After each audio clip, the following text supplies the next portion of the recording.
자, 오늘 다룰 주제 제10장, 바로 국제관계입니다. 네덜란드의 사상가죠. 아브라함 카이퍼는 이 복잡한 세계를 어떻게 바라봤을까요?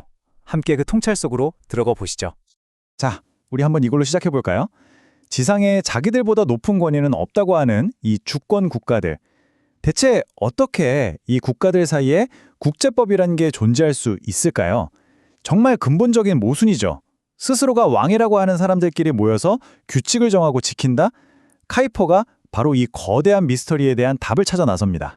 우선 카이퍼가 짚는 건 아주 명백한 사실이에요. 현대사회에서 그 어떤 나라도 뭐랄까 완전한 섬처럼 고립되어서 살 수는 없다는 거죠. 한번 생각해 보세요, 여러분. 전염병이 국경선을 보고 여긴 넘어오면 안 되겠다 하나요? 아니죠. 강물이 범람할 때도 마찬가지고요. 당장 우리가 주고받는 우편이나 무역, 또 국경을 넘나드는 범죄자 문제, 심지어 국제결혼까지 이 모든 게 국가들이 서로 엮일 수밖에 없다는 걸 보여주잖아요. 그러니까 좋든 싫든 관계를 맺어야 하고 그러려면 당연히 어떤 규칙이 필요해지는 겁니다. 그게 바로 국제법의 시작이죠. 근데 바로 여기서 문제가 생깁니다. 아까 말했듯이 주권 국가라는 건 우리 위에는 아무도 없다. 이게 기본 정의거든요.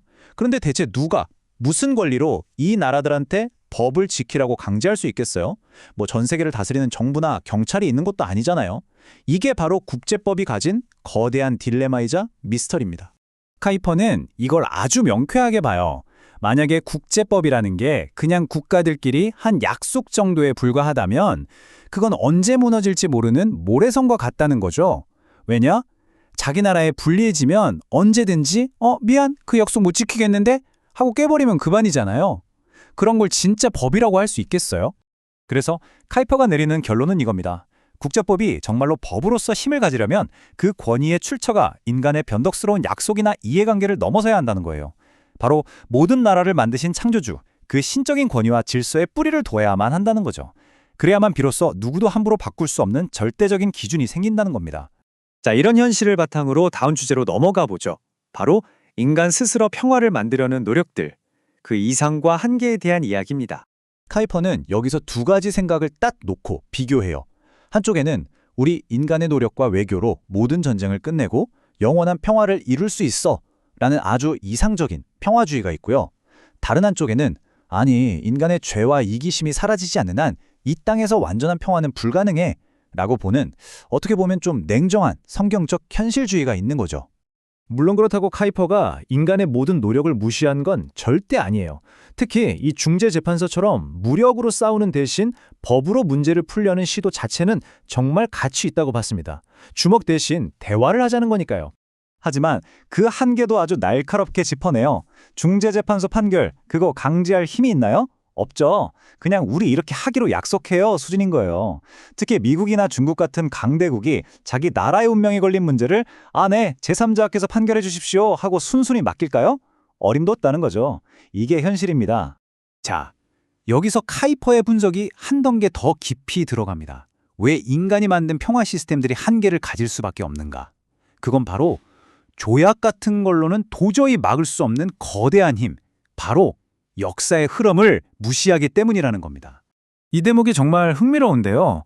카이퍼는 국가를 그냥 지도 위에 그려진 땅덩어리로 보지 않아요. 마치 살아있는 생명체처럼 성장하고 또 쇠퇴하는 역동적인 유기체로 보는 거죠. 그러니까 한 나라의 인구가 늘고 경제력이 커지고 그 국민들의 활력이 넘치면 그 나라는 흔하게 되고 반대면 쇠퇴하는 게 당연한 이치라는 거예요. 국가들 사이의 힘의 균형이라는 게 계속해서 변할 수밖에 없다는 뜻입니다. 이게 바로 핵심이에요. 종이 몇 장으로 된 조약으로 이렇게 살아 움직이는 국가들의 성장을 자, 이제부터 이 상태로 영원히 하고 못 박아두려는 시도 자체가 어불성설이라는 거죠. 이건 마치 쑥쑥 자라는 아이한테 더 이상 크지 마! 라고 말하는 거나 마찬가지니까요. 바로 이런 이유 때문에 카이퍼는 약소국의 독립을 지켜주는 최후의 보루는 조약 같은 종이 조각이 아니라고 말합니다. 진짜 보증은 바로 우리는 반드시 자유롭게 살겠다는 그 국민들의 강한 의지, 그리고 그걸 뒷받침할 수 있는 힘, 즉 군사력이라는 거죠. 자, 이제 카이퍼 사상의 가장 핵심적인 부분으로 들어가 보겠습니다. 그는 국제관계를 딱 두 가지 개념으로 나눠서 설명하는데요. 바로 기계적 결속과 유기적 통일입니다. 먼저 기계적 결속부터 보죠. 이건 뭘까요? 말 그대로 기계처럼 인위적으로 어떤 목적 때문에 억지로 연결해 놓은 관계를 말해요. 예를 들면 공동의 적을 막기 위한 군사동맹이나 무역을 위한 국제협약 같은 것들이죠. 필요가 없어지면 언제든 해체될 수 있는 그런 관계 말입니다. 이 기계적 결속과 정반대되는 개념이 바로 유기적 통일입니다. 이건 인위적인 게 아니라 본래부터 그랬던 상태를 말하는 거예요. 마치 우리 몸의 팔다리가 자연스럽게 하나로 연결된 것처럼 인류가 원래는 갈등 없이 한 몸처럼 완벽하게 통일된 존재였다는 거죠. 억지로 붙일 필요가 없는 그런 자연스러운 하나된 말이에요. 그리고 여기서 카이퍼의 가장 유명하고 강력한 비유가 등장합니다. 우리가 지금 가지고 있는 모든 국제법, 동맹, 유엔 같은 국제기구들은 사실 외과용 붕대에 지나지 않는다는 겁니다. 왜 붕대냐고요?